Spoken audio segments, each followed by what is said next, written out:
Welcome, everyone. This is our 7th Taking Care of Our Own Resiliency webinar presented live, generally the 2nd and 4th Thursdays of the month. Mark your calendars for our next webinar on October 8th at 1 p.m. Eastern with PHI Health's Sherry Dean, Director of Ambulance Operations, and Dave Motzkin, CEO, in conversation on how to set up peer-to-peer support teams. Today, we're excited to hear from Daniel Mollicone and Jason Stark on fatigue risk management in stressful environments. We're discussing how pilots, drivers, and clinical crew are impacted by fatigue, and at what point are you unfit to work because of it?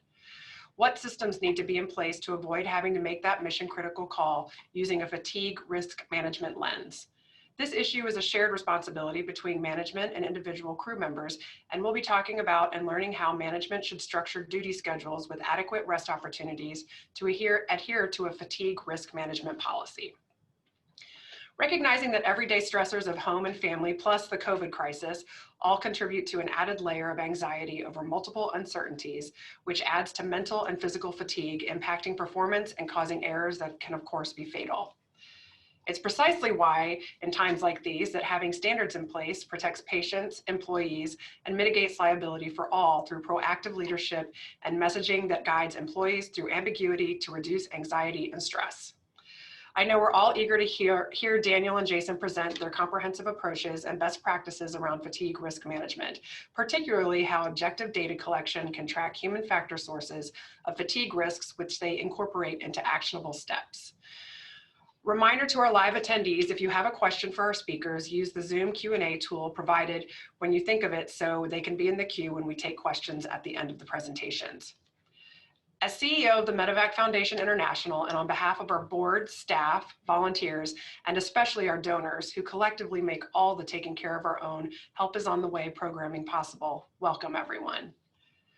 We had almost 117 people register for this webinar, and we know that hundreds more tune into the archives on their own time. So if you're joining us after the fact, thanks for seeking this out. Now we'll have Jared Hughes, the Foundation's Development Director, introduce our speakers. Jared. Thanks, Cameron. Before I introduce our guests today, I want to encourage everyone to sign up for our annual Run to Help the Helpers, our virtual 5K run, walk, roll, swim, golf challenge. It started in May and it's running through the end of the year. We have 158 participants so far who've signed up for one of several distance events available for all abilities, from a 1-mile family fun run to a 221-mile run, walk, roll, swim, golf movement challenge. That's only 2.25 miles a day until the end of the year. Hopefully doable, right? Please consider signing up, which you can do seamlessly as part of your AMTC registration that opened up last week. Let's give me a quick shout out to our many individual donors and corporate sponsors to date: Metro Aviation, Lifelink 3, Apollo MedFlight, Cames, Flightbridge Ed, and most recently, Leonardo, which in addition to sponsoring employees is donating $5 whenever any participant posts a selfie during their run with the hashtags Leonardo Runs and Run to Help the Helpers. You can sign up to run yourself on our website, medevacfoundation.org, or by Googling Run to Help the Helpers. Now to our speakers. We're honored to have with us Daniel Mollicone, co-founder, CEO, and chief scientist at Pulsar Informatics, and Jason Stark, director of standards at Baldwin Safety and Compliance, with us today. We've had great interest in our posts about this presentation from all over the world, with hundreds of likes and dozens of shares. I want to thank everyone for the word of mouth promotions. Daniel Mollicone is the co-founder of Pulsar Informatics and serves as the company's chief scientist and chief executive officer. He played an active role in the development of the field of fatigue risk management over the past 20 years. As a subject matter expert, he has acted as principal investigator on numerous research studies funded by Canadian, Australian, and US government agencies, including the Natural Sciences and Engineering Research Council of Canada, the Federal Aviation Administration, and NASA. His contributions to the understanding of fatigue in operations and assessment of fitness for duty and operating environments underpin the technology developed by Pulsar, which is used by more than 300 customers around the world today. Dr. Mollicone holds degrees in engineering physics and biomedical engineering. As Director of Standards for Baldwin Safety and Compliance, Jason assures program compliance with standards, best practices, and state regulators. He helped develop and administer ongoing safety management systems and leadership training. Prior to this, he served as operations manager for IBAC, the International Business Aviation Council. He joined IVAC from Universal Weather and Aviation, where he led efforts to develop an SMS solution. Prior to Universal, Jason was both a pilot for and director of safety at Priester Aviations in Chicago, where he developed the company's SMS and implemented its FOQA program. He's been a charter and EMS pilot for R&M Aviation before joining Priester. He served as a simulator instructor for Flight Safety International. Jason has an airline transport pilot certificate and is CE 500, CL 600, and HS 125 rated. Jason is also currently a university instructor. Daniel and Jason, we're both thrilled to have you both with us, and we're grateful to each of you for your life's work. We look forward to collaborating with you to take care of our own. Thanks so much. Daniel, the floor is yours. Thank you. Thank you for the introduction. So today we're going to be talking about fatigue risk management, and in particular, how do we manage crew member fatigue in the context of the challenges we're experiencing in the world today, COVID and other things.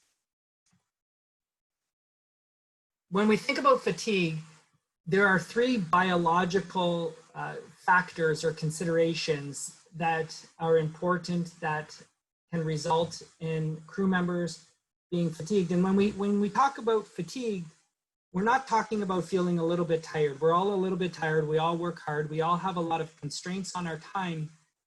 What we're talking about is being so fatigued that we've pushed our bodies and our brains past our coping ability, past the ability for ourselves to cope with. And we reach a state where the risk of incapacitation is real. And by incapacitation, we're talking about making mission critical errors that can result in an accident, an injury, or fatality. And so what the goal is to put in place a set of standards and procedures that ensure that we never get to that place. That is, we work hard, we push ourselves, but we never push ourselves past that limit. And if ever we detect that we're operating near or at or past that limit, we take immediate action to put in place what we call is a fatigue countermeasure, something that helps you to recover at least enough to be adequately alert and safe on the job. So let's talk about these three factors. The first is sleep debt. So sleep debt, we all need around 7 to 9 hours of sleep each day. That's our biological need. We each have our own. The average is around 8. Some people need a little bit more. Some people need a little bit less. You don't get to choose your sleep need. It's a genetically instantiated trait of your biology. That is, it's chosen for you. And if you don't get the sleep that you need, you start to develop a debt. So if you need 8 hours and you get 6, that's a deficit of 2 hours. If you do that 2 days in a row, that debt grows to 4 hours. And if you do it 3 days in a row, the debt is now 6. And it's a debt like any other debt. As you accumulate the debt, you have to pay it off. And the way you pay off a sleep debt is by getting the sleep that you need plus recovery sleep for 1 or more days. And so there's no cheating this system. When we have a sleep debt, it's cumulative. And the worse the sleep debt, the worse the impairment. And what's particularly insidious about sleep debt is that it creeps up on us. We accumulate it a little bit each day. And after 4 or 5 or 6 days or 10 days or 20 days, it's become a significant factor that impacts our alertness. But because it grew gradually, we lack the awareness of just how impaired we are. And that, for operational purposes, makes it tricky, because if you ask someone who has a very significant sleep debt, they may say, I'm feeling a little tired, but I'm doing fine. But in fact, when we measure objectively, they can be massively impaired. The second factor is time of day. So humans are not nocturnal. What does this mean? It means that we are a daytime species. We are not like raccoons and owls and mice and bats. Those are nocturnal species. Everything about their biology is designed to be awake at night and sleep during the day. On the other hand, we are optimized to be awake during the day, and our bodies expect to sleep at night. So when we work at night, we are working against our biology. That is, if you're working the night shift and you're feeling tired and you're drowsy, it's not because there's something wrong with you medically. Your body's doing exactly what it's supposed to be doing. The truth is that we're working outside of our normal functional envelope by being awake at night and working at night. This doesn't mean that humans can't do it. It just means that when we do it, we need to follow additional procedures and follow scientific approaches that help keep us safe. And then finally, long days. So when we get the sleep that we need, we're all good for around 16 hours. That is, there's not much different among individuals. If everyone got the sleep that they need, the first 16 hours of the day that we're awake, we all have stable alertness and we're all pretty good.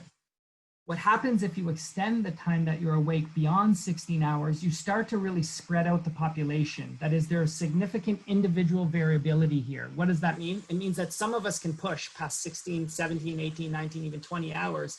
Some of us, however, become impaired right away, right in the 16th, 17th hour.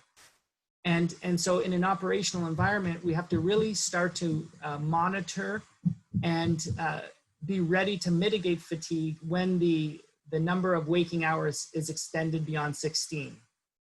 And what's important here is, I'm not talking about on-duty hours, I'm talking about awake hours. So if you have a night shift that starts at 6 p.m. or 7 p.m. and you wake up in the morning, 7 or 8 a.m. in the morning, and you have a long waking day, you go and run errands and you spend time with your family, by the time you go on shift, you've already been awake for 12 hours and your shift's just beginning. So it's not hours on shift, it's hours awake. That's what counts against the sort of clock. So we have to make sure that we're getting the sleep we need. We're taking extra steps when we work at night, and when we have long days, we need to break up those long days with naps or come up with some other strategy to mitigate fatigue. Okay, so in the context of air medical transport operations, the goal is to identify where the hazards are going to come from and put in place policies and procedures to ensure that they don't lead to unsafe situations. So on the left-hand side of the screen at the present time, I have the reason Swiss cheese model of accident causation. And what this model helps us to understand is if there's a hazard, and that hazard can lead to a bad outcome, we put in place barriers. And in the Swiss cheese model, each barrier is represented by a slice of Swiss cheese, but we all know that Swiss cheese has holes in it. And what that's supposed to signify is that every barrier you put in place is imperfect. That is, it protects you in certain scenarios, but not all possible scenarios. And those are the holes.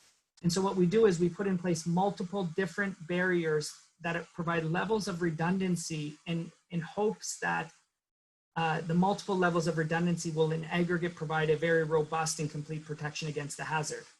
So when we talk about fatigue, we want to put in place multiple barriers, multiple safety procedures that in aggregate help us protect against fatigue. So what are some of them? The first is that we want to have clear policies and procedures. What is our policy on napping? What are the procedures for napping? Work schedules that provide for adequate rest opportunity. We want to verify employee alertness. Are we quantitatively checking if individuals are alert and ready for work? We want to provide training so that individuals know how to manage their own fatigue. And we want to create an environment that is collaborative, it's non-punitive, and it really is part of a just culture, a culture of excellence, and a culture where safety is a priority. So those are the things that we do. And each one of them is the most important thing, and we do them all. Okay, so in terms of the tools, there's two things that we have to really focus on. The first is the operation has to provide work schedules that provide adequate rest opportunity. If we don't do this, we're almost guaranteeing or ensuring that crew members are going to be fatigued. So that we start by making sure the work schedules are compatible with biology. What's shown on the screen at the present time is a tool that uses a biomathematical model that tracks the work rest pattern and rates every hour on duty with a fatigue score. So the numbers along the bottom represent increasing fatigue risk. They're not hours on duty, even though they seem to be, 8 hours, 10 hours, 12 hours. These are typical shift lengths. These are not hours on duty. This is a fatigue risk score. And as you go to the right, each shift gets rated for the maximum fatigue that we would expect to see on that shift. And we're concerned about shifts that are above 12. So 0 to 8 are nominal. That's a normal range for shifts to alertness ratings for crew members on normal shifts. 8 to 12 is transitional, sort of amber light. They're hard shifts, but we can usually tolerate them. Shifts above 12 come together based on a number of factors. And it's usually somebody works a double shift or somebody called in sick. And so you've been asked to hold over and extend your shift duration. And for whatever reason, the work rest pattern comes together in such a way that the shift has a high fatigue rating. And you see there's 4 of these shifts. So this would be a typical scenario, a month of duty periods at a operation. And 4 shifts are concerning. So what are we going to do? We're going to look really closely at those 4 shifts. And this slide shows you the actual work rest pattern for the crew member involved in that high rated shift. So we're going to try and understand what's going on. Why is this shift particularly bad? And what we have here is blue is the sleep opportunity, gray is on duty, and the black squiggly line is fatigue. Up is bad. And you see day 1, no problem. They have a day off. Day 2, no problem. Day 3, no problem. Day 4, no problem. Day 5, no problem. Then you see this. They're starting a night shift and they were awake all day. And even though they had a short nap, it still leads to a significant fatigue in the early morning hours. This would be about 5 a.m. when it peaks out at max fatigue. And then we also track performance metrics and safety events. And what we look at oftentimes when an incident happens, we try to quantify the extent to which fatigue was a factor. And in this case, we would say fatigue was highly likely a factor because the shift was had the highest fatigue risk in the last 7 days, and the accident happened within 30 minutes of when we would expected peak fatigue for that crew member. So this is the anatomy of a fatigue-related incident, and we would look at that and say, we should look deeper. Fatigue was probably relevant in what happened here. So the goal is, what do we do? Well, a fatigue countermeasure, for instance, a nap placed right when a 20 or 30 minute nap placed right where the red starts would mitigate the fatigue and not restore us to 100%, but restore us to a place where we had adequate alertness and could continue safely working on our shift. Okay, so I mentioned the fatigue score, 0 to 8 nominal, 8 to 12, we call that transitional. And then above 12, you're really into elevated fatigue. And somewhere in that range of 12 to 16, the impairment is equivalent, the alertness impairments are equivalent to individuals who are 0.08 blood alcohol concentration. So by the time you get to 13 or 14, you're as impaired from an alertness perspective, your alertness is impaired as much as someone who's drunk. So think about this. Think about what we're talking about here. We're talking about incapacitation. If a crew member came to work and you say, oh, how are you today? And they said, oh, I'm great. We went out for margaritas at lunchtime and I'm drunk. You would say, well, you can't work. This is a non-starter. This is a no-brainer situation for a safety manager. If you're drunk, we can't let you work because it's unsafe. So the question I would ask now is, if someone was at an equivalent level of impairment because of fatigue, why on earth would we say that's okay? Why on earth would we say, well, just go out and be careful? You would never say that. If you understand just how significant the impairment is when we get to these higher levels, you would understand that it really is something that we need to provide an intervention for immediately and absolutely, because it's an unacceptable level of risk on the shift. Okay, so in the context of COVID, and I'm just on my final slides here, but in the context of COVID, you can provide a crew member with adequate time off to get rest. And there's a number of reasons why they could come to their next shift and not have obtained adequate rest. So let's think about the reasons. So there could be a whole bunch of reasons. 1 is you have another job. 2 is you have a new baby at home. 3 is you stayed up watching Netflix. These are all reasons that could contribute to an individual not getting enough sleep, even though they had enough time off to get the sleep. What about COVID? So what are the factors that are specific to COVID that would result in a crew member not getting adequate sleep? One is anxiety, insomnia. I worried all night. I worried till 3 o'clock in the morning. I didn't fall asleep till 5 o'clock in the morning. I was worried about making my mortgage payment. I was worried about whether, I can go and visit my parents because I'm concerned because of my job that I have an elevated exposure to COVID and I need to go visit my parents and they're elderly and maybe one of my parents has an illness and I'm concerned about them and I'm concerned that I can't go visit them. And so I'm staying up all night and I'm anxious and I'm not getting the sleep that I need. And now I'm anxious because it's 4 o'clock in the morning and I have to go to work tomorrow and I'm concerned I'm going to be fatigued at work because I didn't get adequate rest. So now my insomnia is a cause for concern, which is leading to more insomnia. So there's a bunch of reasons how even given time off, even given earnest intentions, and even prioritizing putting yourself to bed, that you may not get the rest you're seeking. So the two things that I'll say about making sleep a priority and getting the sleep that you need, if you make sleep a priority, then that's half the battle. In terms of putting yourself in bed, that's the end of what you really need to do. That is, falling asleep is not your job. That's a natural process of the body, by the body, for the body. You don't need to worry about it. Just put yourself in bed, and if you don't fall asleep, that's fine. And if you fall asleep, that's fine too.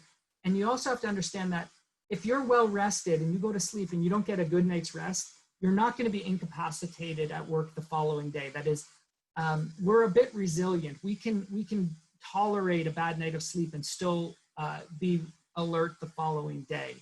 And so the trick is to not put too much pressure on yourself to try and fall asleep and to have a good sleep, and realize that even if I don't fall asleep right away, or even if I had a bad night's sleep, I'm still going to be okay at work tomorrow. So we want to take away that effort and anxiety with respect to sleep. So that the sort of one takeaway with respect to, COVID and anxiety and having problems falling asleep, just let it go and don't worry. Don't put too much pressure on any single sleep period relative to your next day performance. So in terms of all of these individual factors that lead to sleep that is disruptive, what we want to do as employers in the organization is we want to quantify alertness. We want to put in place alertness checks. And we do that with the gold standard measure of alertness, and it's called the psychomotor vigilance test. We call it the PVT. And the PVT is the gold standard because it doesn't have any aptitude. That is, it doesn't matter how smart we are, how much schooling we have, and it's unaffected by learning. That means if it's our second time or 1,000th time doing this thing, we're not going to get better at it. So it's the perfect measure. It gives you a quantitative measure to evaluate how alert we are. And more importantly, it tells us when we're incapacitated.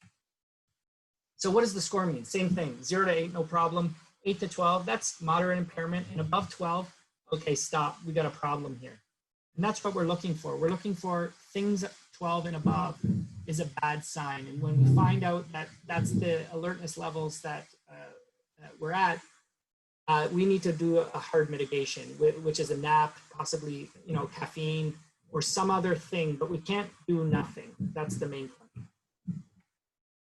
Okay, so I've covered a lot and I went over time and I'm sorry for that. And in terms of questions, I think we're going to hear Jason now, and then following Jason's presentation, there'll be an opportunity for Q&A. But thank you for listening. Thank you, Daniel. That was a great presentation. Yes, so now we're going to hear from Jason, and we'll be back later with Q&A. So make sure you put your questions in the Q&A tool at the bottom. Jason, the floor is yours. Thank you much. I just need to get control of the screen when I can. So Daniel, if you'd be kind enough to stop sharing. Perfect, thank you.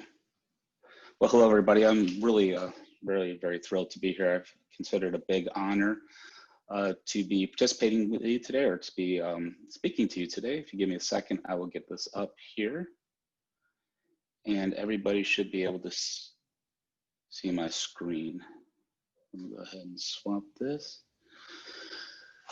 So that was a great presentation by Daniel. Always has good information. I'm taking this at a different approach, if you will, or from a higher level approach, and looking at the organization and some of the anxiety that can be, as Daniel talked about, that can lead to insomnia or just lead to fatigue or mental fatigue. And what an organization, specifically, what can leadership in an organization do to help mitigate the anxiety and stress that is surrounded in this particular environment that we're in. So I know we're getting tired of hearing probably the word unprecedented, right? I mean, we hear, oh, this is unprecedented times, unprecedented times. We might be getting tired of that word, but we are in what author Nicholas Taleb refers to as a black swan event. It's a rare event, and it was unpredictable. And what it causes when we have anything that's this large scale and with this much impact, it causes a sense of chaos and the necessity to adapt, to really put our resiliency to the test. And in doing that, that can really create a sense of anxiety and fatigue in individuals, especially employees, and especially employees in medical transport, where you already have a stressful environment that you're operating in. So we have to ask the question, how is this affecting our frontline personnel regarding fatigue? This whole situation dealing with COVID and the uncertainty around it, how is this affecting our workers? How is it affecting the frontline individuals who are responding to the emergencies? And I'm not talking about fatigue that manifests from contracting the virus or necessarily long shift, but I'm talking about fatigue related to stress and anxiety that are during these times right now. So for many, and we see this in the industry, but the COVID impact is most poignant on the job front, because we have a lot of questions about employment. We have a lot of questions about why we're changing procedures and why we reorganizing and restructuring. So we have to change, we have to deal with change in operating frequency, type, and scope possibility. Or we also have to, we're facing uncertainty about our organization's financial health. And the future of our organization, is it going to be here next year? Is it going to be here 2 years ago? Am I going to have a job, as Daniel talked about? Am I going to be able to pay my mortgage? Am I going to be able to support my family? And these are all banging around in our heads, and that's creating stress and anxiety on the front line. So we look at this in fatigue risk management, we're seeing that it is having an effect on employees, and there's stress and anxiety in relation to not only job uncertainty, but as a lot of you have witnessed, a lot of you have seen that there have been a lot of changes in the way that we're operating now, whether it be extra PPE or whether it be the fact that we can't be gathering in a corporate setting, where we're changing, we're becoming more isolated, if it were. So there's a lot of uncertainty around that. So when we look at change, specifically change, now organizations and people in general have this kind of reticence towards change, but we've had to change, and organizations had to change due to the COVID response. Some organizations had to reorganize, some had to change their mission and change their structure to respond. And this is adding to the uncertainty, like what's going on here? Why is all this happening? And what we are in a time, even before COVID, we were in a time where, because of the way industry is, we've had changes constant. It's no longer just a one-time event and then you go on for another decade, but we're constant because the environment's becoming more fluid. So, but change is rapidly increasing, but with COVID, it's already accelerated at a fast pace. So we're seeing changes at breakneck speeds. When you even look at in our environment, in the social environment, we look at the way schools have had to adapt, and the way universities, and the way even just regular businesses. The change is really accelerating at a fast pace. And this resistance to change and the uncertainty that always comes with change is hitting us at a mega dose now, and it causes stress, and it causes cynicism, and that negative feeling in you. That is the first level response to change, to this change.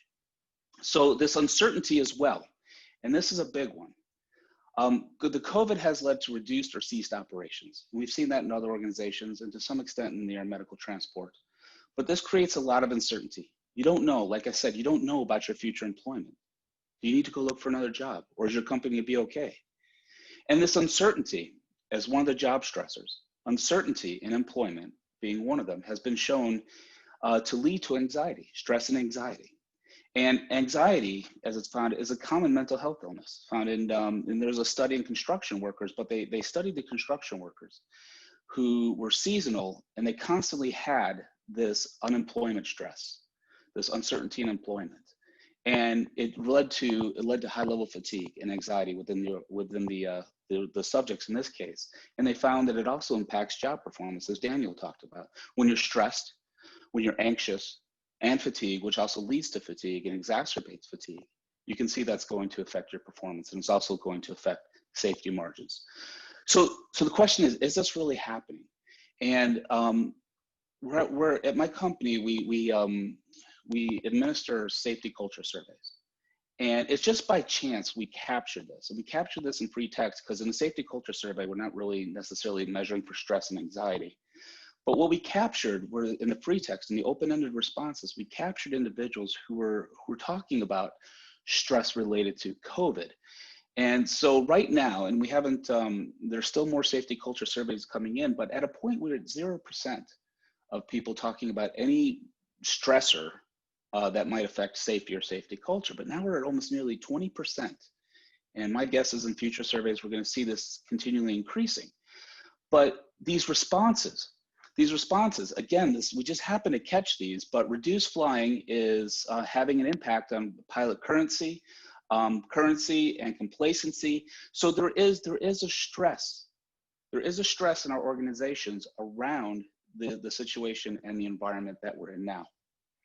And so we have workers who may be anxious that could be leading to increasing or worsening the fatigue that they experience with everyday job shifts. So the bottom line is there is worry and anxiety in the industry now, and that's problematic because that does lead to fatigue due to stress. So you may have crew members, you may have ground transport members that are operating not only on the backside of the clock, as Daniel talked about, but add to that, they may be operating stressed with this uncertainty and the things going on in their organization. So it's here when we look at mitigations, we have to go sometimes out of policy and procedure and actually get into the leadership within the organization. So we ask, what can leaders do? What can our leaders do to help mitigate the fatigue due to anxiety and stress? And what we see is that the way the leaders communicate, especially now, is very impactful on how people are going to thrive or despair through this time. So a leader's work is predominantly communication. It says here that when they're working, that communication represents 70% of their time when they're leading. That's how you lead. That's how you influence individuals. But on everyday leadership, outside of COVID, everyday leadership, it was really surprising to find that while leaders are supposed to lead and supposed to communicate, what they found in a lot of organizations is that leaders under-communicate. And now add to it now when people need this communication. They need this communication. It's predominant. I mean, it's problematic. And then you add on top of it what we have with COVID, the social distancing and the isolation and the lack of communication, which in itself can be very problematic when trying to get people through this crisis. So what is needed? What is needed from leadership is a high level and quality of appropriate communication, and it leads to more informed employees. And when you're informing employees, when you're communicating properly and with quality communication, you can have the ability to reduce stress and anxiety that's related to uncertainty. And you can also increase trust and commitment to the organization. And I think that's what we need right now, especially in this time, is that we need trust in our leadership, and we need to work to reduce the stress and anxiety in our frontline workers. So is there a tool? Is there a tool or framework that can provide leadership guidance, especially during these times in communication? And there absolutely is. And this tool revolves around this motivating language model. And it's this use of language to motivate people and to increase their trust and to increase their commitment and assuage their fears. But it's a strategic approach to communicating.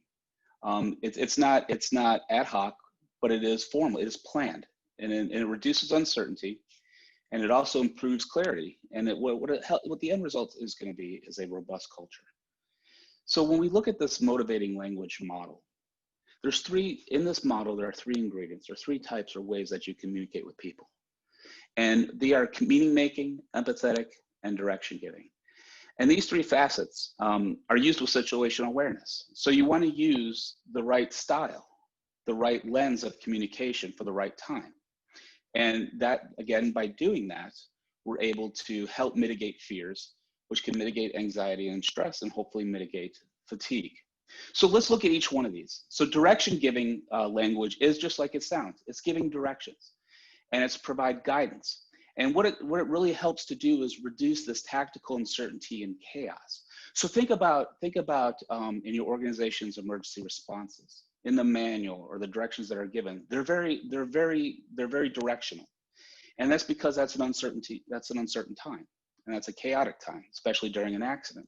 It's the same like now in this COVID, when things are going on and we need to adapt and change. In the midst of chaos, the direction giving language is very helpful because it helps people focus and get on task and stop taking in the whole world into their mind. Also, we have empathetic language. And empathetic language is very personal in nature, and it really helps harmonize this leader-follower relationship. It humanizes the leader and really allows the leader to be personal with the follower and really understand what is going on in the follower's mind, understanding the fear, understanding the stress. And it increases this effective commitment in the employee, where they feel more emotionally involved. I shouldn't say involved, but they feel more emotionally attached, if you will, to the leader.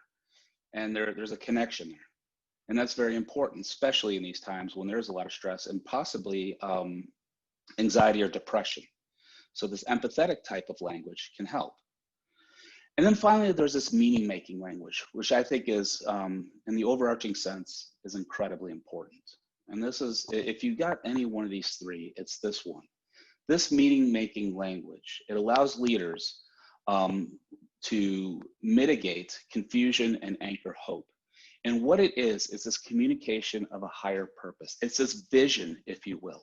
It's where are we going as an organization? What are we doing in response to all this uncertainty? What is the safety of our employees? And by communicating this way, by casting this vision, by showing where we're going and how we're going to last and how we're going to survive through this time. We may have to do certain things, but we're going to survive. This is what our goal is. This is what our vision is. It drives employee engagement, and it really helps to quell some of the fears. And it aligns employees with the overarching vision of the organization. It's this meaning-making language that can help align your employees to look forward rather than just now looking at the situation and thinking how bad it is. It helps them to look forward. So by saying these things, again, we can help to reduce anxiety because now they have certainty, they have information. So there's other considerations for communication during this time that are a challenge that you want to take in mind. And we talked about motivating language, this framework, and the three types or the three approaches. But we see a lot of social isolation right now, and it's very tempting just to send out emails. When you can, try to communicate face-to-face, whether it be through technology, such as FaceTime or even now like Zoom, or whether it's at a responsible and appropriate socially distanced gathering, if you will. But try to get in person because we need that connection. So when you are using technology, just be conscious of the language that you're using at the appropriate time. So if you're using emails we tend to be very impersonal. But it may be appropriate at that time to use empathetic language. Say how you're doing, how are things going, to help people still feel attached. And then the worst thing you could do as a leader is not communicate. That the lack of communication with your folks, with your followers, with the front line, not only will it lead to further anxiety, but it'll lead to distrust because it's kind of this out of sight, there's this anxiety that builds around not knowing what's happening. So be present. And communicate frequently and communicate richly with your folks. So with the appropriate communication frequency and approach, it is shown you can reduce anxiety and stress and associated fatigue. You will reduce cynicism related to the situation, related to organizational changes, or maybe changes in schedules and shifts because you have to adjust for the new job landscape. And then it will also increase trust. And that's the big one. You still want your people trusting you through all this. They want to trust you that we will get them through the situation and back into normal operations. So I want to leave you with this, but I've been talking about leadership. And I think a lot of you in your minds have had this idea of a person sitting up at the top floor of the building behind a big desk. But leadership is about influence and not position. And I really want you to take that to heart. Leadership is about influence and not position. So in reality, whatever your position is in the organization, you can lead, you can influence through the appropriate language, and you can help others also navigate these uncertain times. So that's where I will leave it here. Great, thank you so much, Jason. That was another great presentation. And I, for one, happen to love sleep. So we do have some questions here. So the first one is, thinking of the risk of being awake more than 16 or 17 hours, how much sleep is needed while on shift to reset the clock or at least significantly impact that risk? Daniel, we'll start with you. Sure, certainly. So the best strategy is to, if you have a night shift, and if you're transitioning from nighttime sleep to being on the night shift, that first night is the riskiest one in the hitch, in the work set. And the reason is that you wake up in the morning and you're awake all day, and then you go on shift in the late afternoon. So the trick is to have a nap before you go on shift. And a nap that would be anywhere from 20 minutes to 2 hours or more is suitable. And that may be sufficient for you. If you're on shift and you're experiencing sleepiness and to the point where it may be unsafe, a nap may be a useful countermeasure. And here, in some cases, a 20-minute nap is sufficient. And so with respect to napping, longer is better. And if there's an opportunity, that is, if you're at the base and there are no transports and you have the choice between lounging around and watching TV and socializing with other crew members or taking a nap, it is productive to take a nap, and longer is better as long as there aren't any transports. Great, thank you. Jason, do you have anything you want to add? No. Great. No, I think Daniel covered that. The next question is, how are these metrics tracked? Is there a program? And Daniel, I think that one came in during your presentation as well. Right, so we've developed tools to specifically track those metrics. And these tools were developed for the space program. So these tools are used on the International Space Station by astronauts, NASA astronauts, and astronauts from our international partners. They're used in the DoD, in the Navy, Army, Air Force. They're used by professional sports teams. And essentially, there's a constellation of apps that can be done on iPads and mobile devices, and web-based dashboards to track the metrics that are important to support operational decisions and workflows. So here's a follow-up question, I think, to that. Do you have samples of risk assessment tools that measure all of these indicators? Yeah, so that's exactly what is our life's work. So the tools that we identify those measures that are relevant to each operational environment, and to track them, and to track them, and to do more than track them, but when they reach a specific threshold, to do something about it.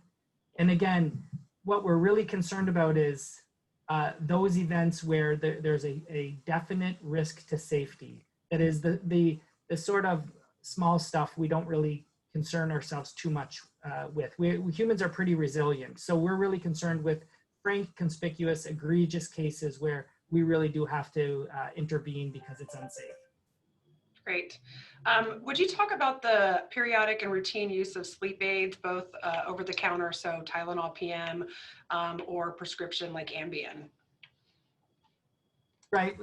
Humans were sleeping for a long time, for thousands and thousands and thousands of years before the invention of those drugs. So they're not necessary for healthy human sleep. They have their place, and it should be taken with great care and judiciously in the appropriate conditions, and especially in consultation with a medical care provider.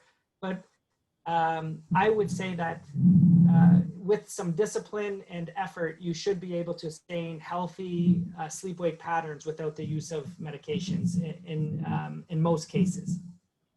Great. Jason, I think this is a question for you. With the exception of establishing COVID policies, a senior leadership team seems to be blind to the impact of 2020 on the staff.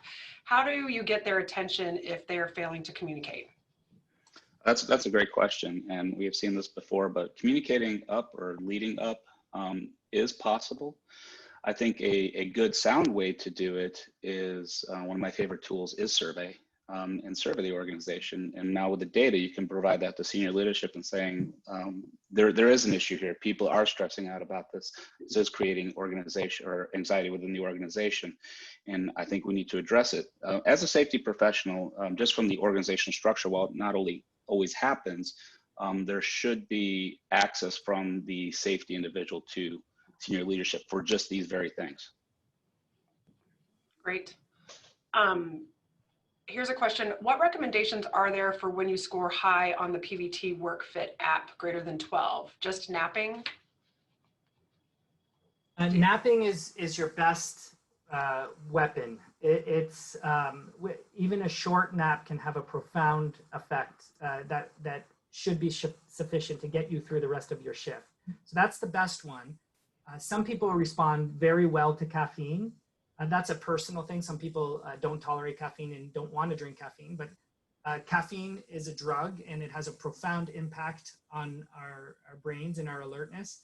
And especially if you don't habitually drink it. That is, if you drink decaf or you avoid caffeine most of the time, when you do take it, you're going to get a big jolt, and that may be sufficient.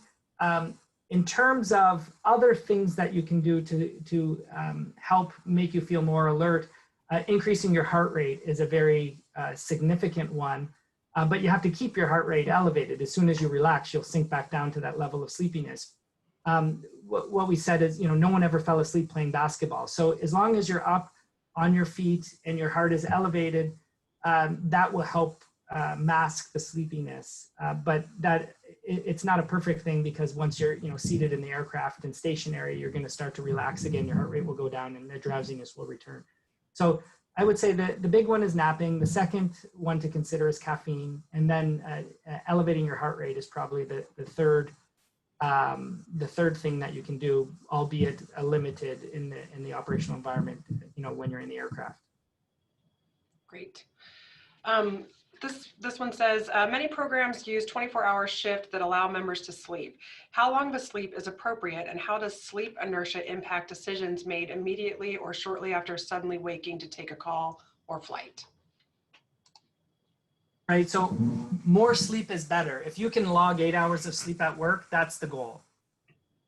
In terms of sleep inertia is the grogginess that we feel when we are woken, especially from deeper stages of sleep.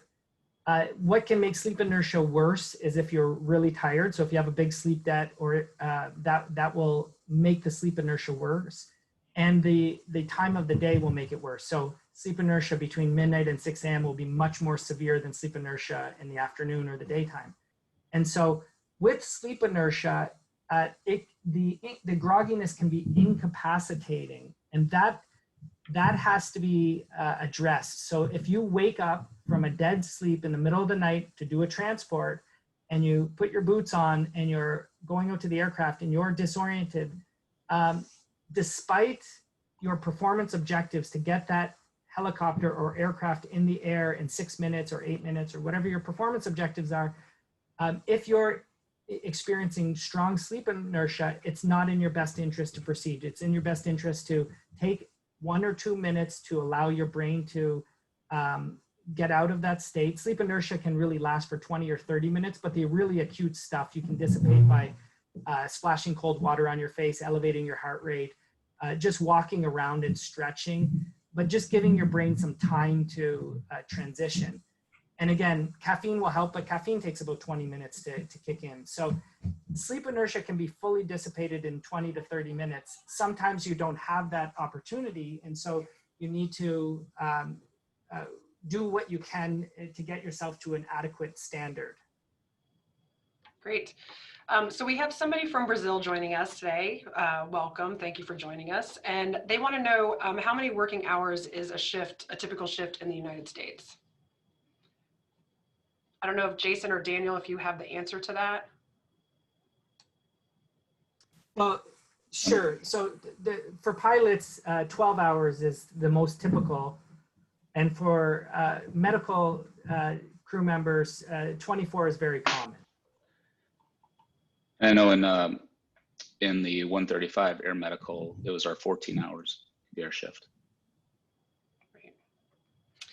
Are there any studies that show where the greatest number of errors occur in a 12 or 14-hour shift, at the beginning, middle, end, etc.? Where should you begin to monitor an employee greatest in their shift or rotation cycle? Jason, I feel like we've let Daniel answer a lot of questions. Do you want to tackle that one, or do you want Daniel? Well, Daniel probably's got the science on that one, right? The research on that one. So sorry, Daniel. That's okay. So there's two things to consider. One is, firstly, night shifts are riskier than day shifts. So the time of the day is important, and the real risky time is between midnight and 6 a.m. So that's the first thing.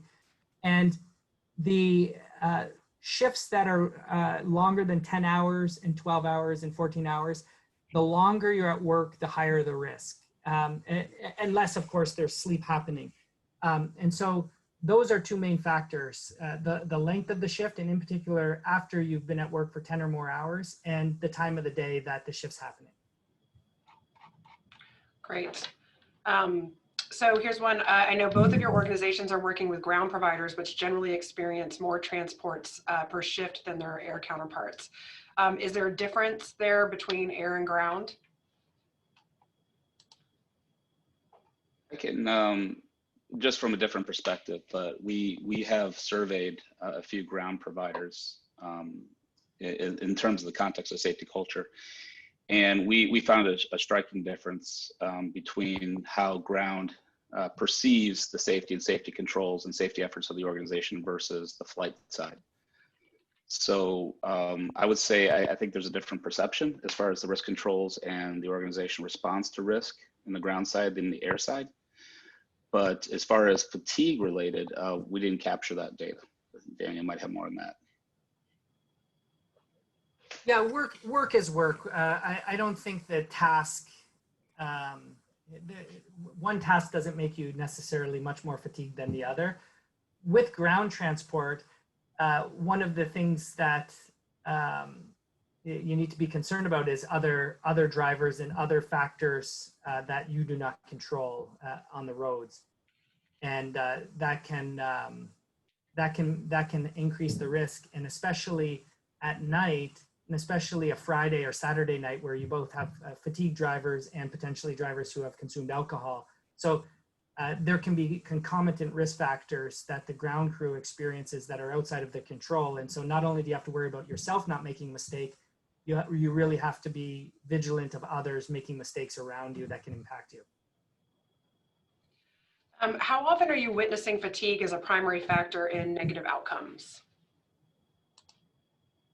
There's really a robust pattern where it seems to be somewhere between 1 in 5 and 1 in 4. So somewhere between 20% to 25% of all incidents. So about a quarter of all incidents have fatigue as at least a contributing factor, which is the single most common causal factor, more than drugs or alcohol or any other factor in accidents. So it's the biggest, it's enemy number one.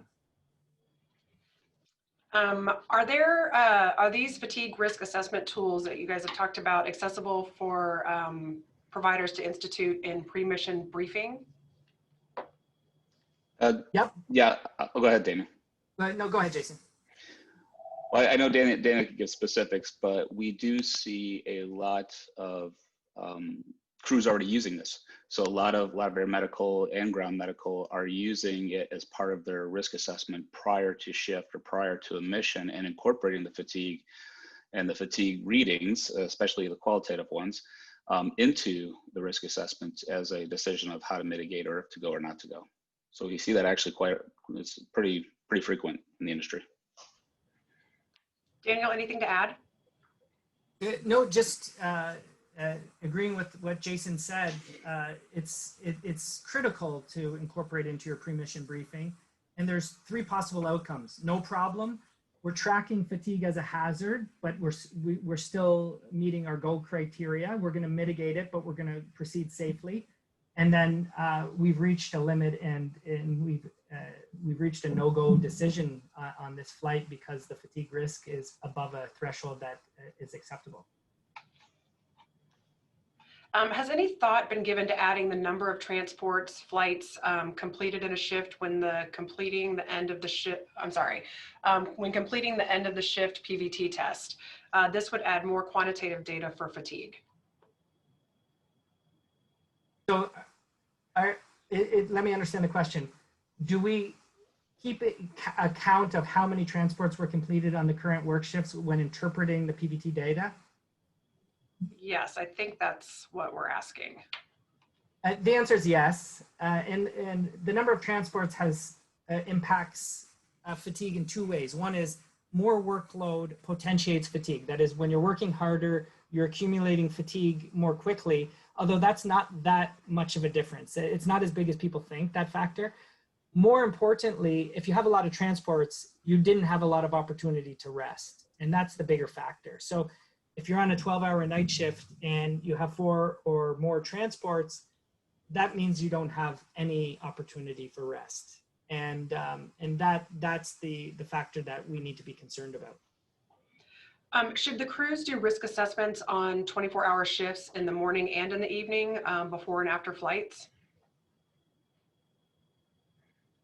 Well, so we want to be judicious. We don't want to overburden ourselves with measuring all the time because there's a cost in for time and resource to do those assays. So we want to be a bit strategic and we want to sort of use assessments to quantify impairment where we expect to find impairment. So if we don't expect to find impairment, we don't want to waste our times looking where we don't expect to find it. Right. Okay, so the last question, because we're about to run out of time, can you both give us an example of a risk assessment tool that we should be using? Jason, like a pre-flight risk assessment tool? I think any risk assessment tool when it has to do with fatigue. Yeah, I mean, our company has examples and whatnot. I mean, that's something, I don't know, we would provide that to you. But the idea with any risk assessment tool is trying to quantify what will be exposed to during a given mission or not, and then the associated thresholds, as Daniel said, to guide the decision makers to make the appropriate decision. So either you go, or you're warning to mitigate, or it's no go, and based on the aggregate score. So yeah, I'm more than happy to provide an example. Great. Daniel, anything to add? Right, so Pulsar, we make fatigue risk management tools, and so those interested, I would encourage them to go to our website and to understand the products that may be available to support fatigue risk management. But the key points are tools that provide a quantitative, objective framework to allow a systematic, reliable approach to fatigue risk management. Great, thank you. I think we also have something on the MedEvac Foundation website under resources, if you all are looking for another option, so from one of our previous webinars. So thank you so much to Jason and Daniel for joining us today. That was a great presentation. We really appreciate your time, and I'm gonna go take a nap now. Thank you so much for having us.